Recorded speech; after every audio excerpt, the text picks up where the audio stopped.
has provided. Gavana wa kaunti ya Kirinyaga Anne Waiguru ametaka kuundwa kwa kitengo maalum cha polisi ndani ya idara ya upelelezi wa jinai yani DCI ili kukabiliana na ongezeko la visa vya mauaji ya wanawake nchini. Akizungumza katika kanisa la St. Mary's ACK Ngariama katika kaunti ndogo ya Gishugu wakati wa ibada ya kutoa shukrani, gavana huyo alisisitiza kuwa ni sharti mashirika yote ya serikali yachukue hatua haraka ili kuzuia kukithiri kwa mauaji hayo.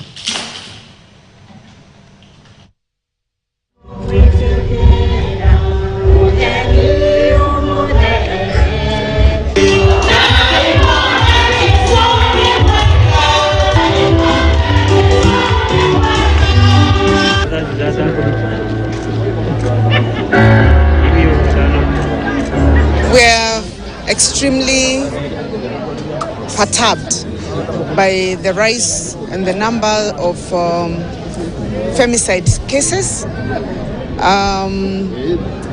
Just the other day, we had an incident that affected one of us here in Kirinyaga, and we continue to hear of these cases every single day. We thank His Excellency the President because he has finally taken some action, but we also are asking for a long-term solution to this issue.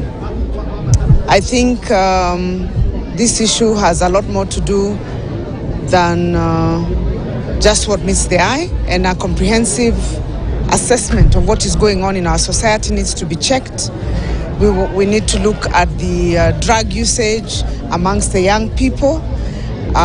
We need to look at the issues that are affecting people and anger management in the society so that we can reduce the cases of femicide and also reduce the cases of gender-based violence. Maradhi ya kisukari ni miongoni mwa magonjwa sugu yanayoathiri mamilioni ya watu ulimwenguni.